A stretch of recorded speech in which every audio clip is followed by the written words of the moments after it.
Hello, welcome back to David Wick Marcy. Hey guys, we ran the 52cc two-stroke yesterday, the one that we did the piston modification on, where we JB welded the second ring to gain more power and to lessen the drag in the cylinder. We're going to do the teardown on this today to see if it actually survived. If you watched that second video towards the end where it wasn't running too good, I was having a fuel delivery problem.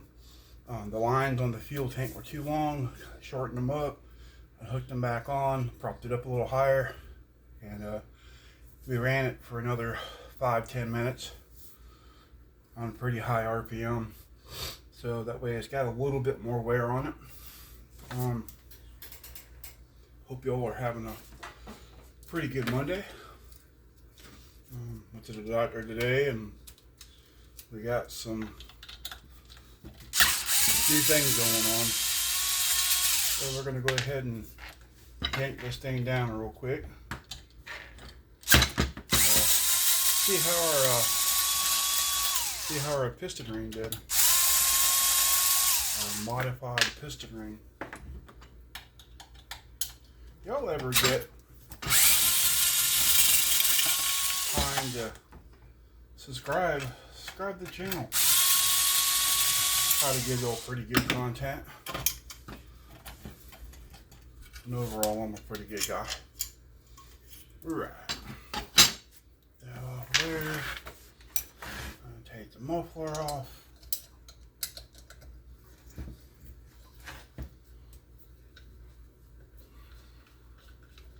You know, I believe these engines can take a little bit bigger carburetor than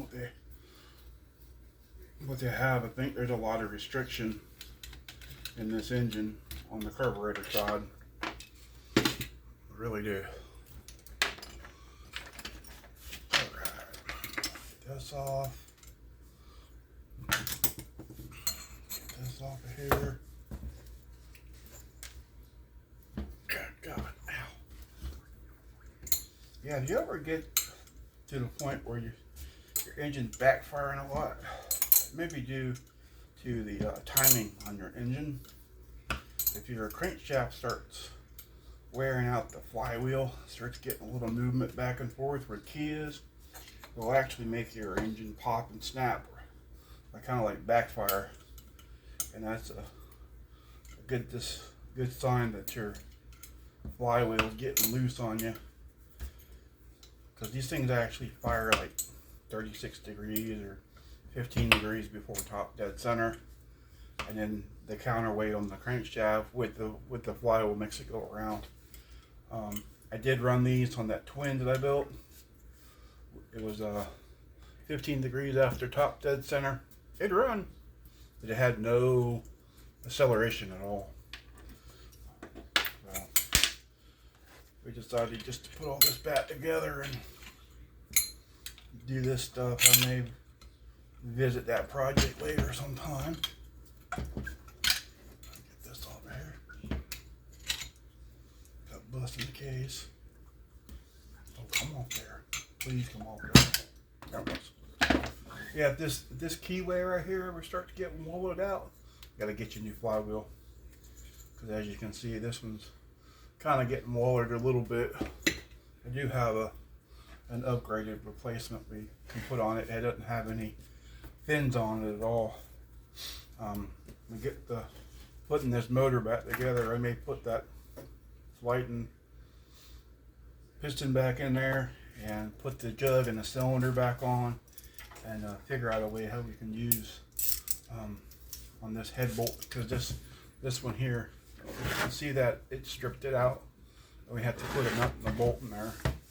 So there's always things we can think about figuring out, you know. I sure do love making these videos for y'all. Yeah, this is just so much fun, man. Gotta have the time and the resources to do this right now. Alright.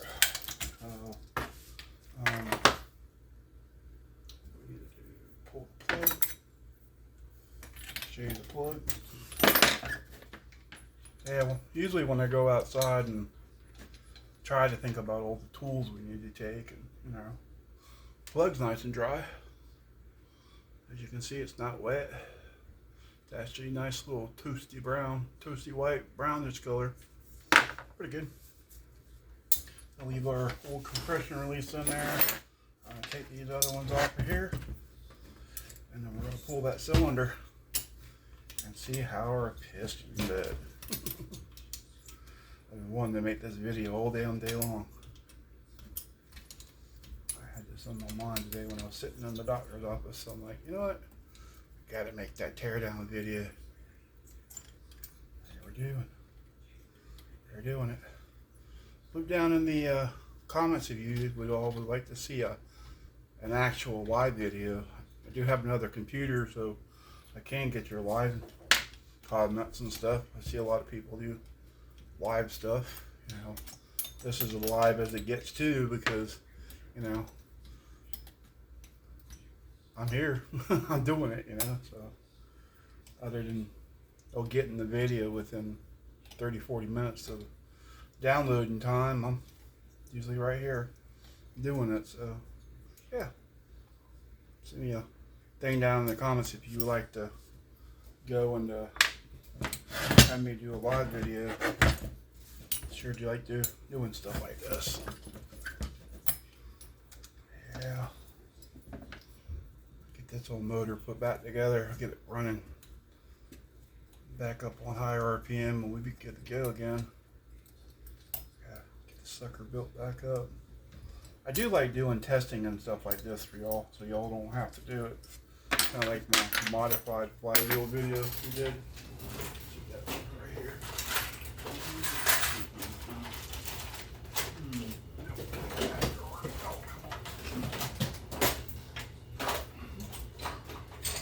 Yeah, this is the modified flywheel we did.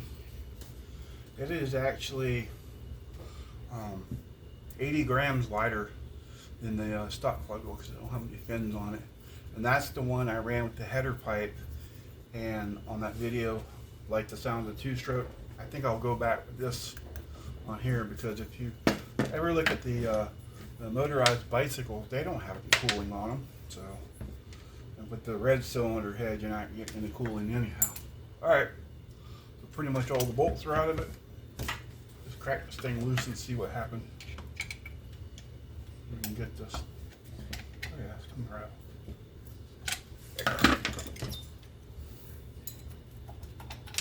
Alright, here we go. Y'all see that? Here it goes. Here we go. Boop. Well, there's the inside look of the cylinder. I hope y'all can see that. Looks pretty good. It's pretty dry in there. You do have oil on the rod and on the crank and everything, so that shows me we're getting enough oil in it. Pop this first pin out of here, and that way we can take a look at the whole piston and see what happened here.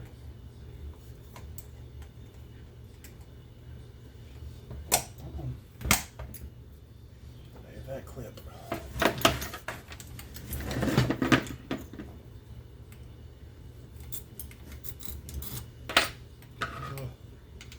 A little darker on the top of the piston here. Might be just because of oil.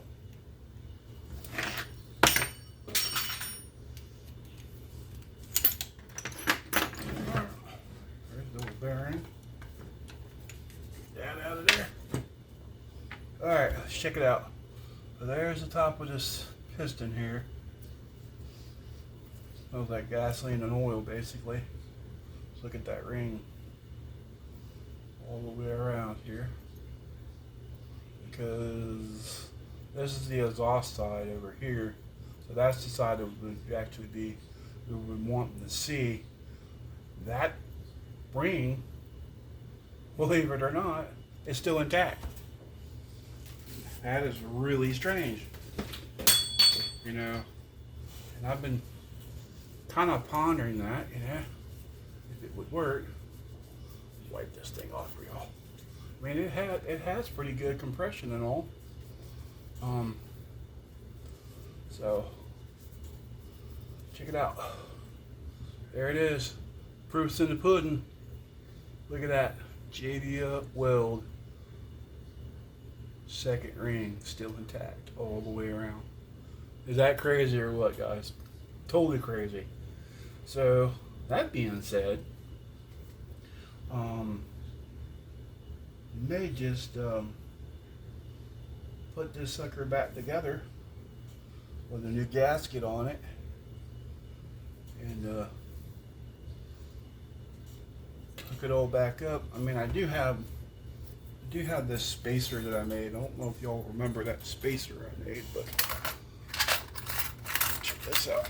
So we made a spacer because the cylinder wasn't going all the way down, so we made a 3mm spacer. As you can see, I matched the numbers up on it right here. So it's 44, and you can see the line right here. And this thing's actually like a 3mm plate in there that we made to raise the piston up. See if I can get that thing out of there without really. And that's pretty much. I think I JB welded that sucker in there. As you can see, there, the little transfer line on there too. I kind of lined it up over here.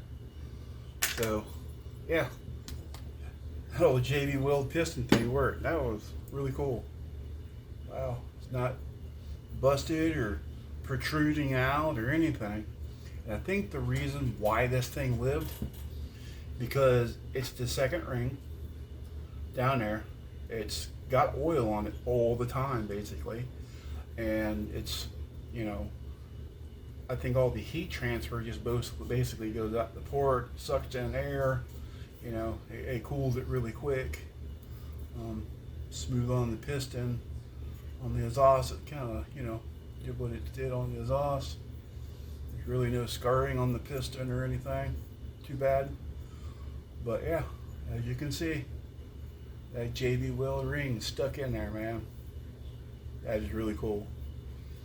So if you like this kind of comment, give me some comment, like and subscribe, notification bell, thumbs up. It's been fun. Y'all have a beautiful day. Later, guys.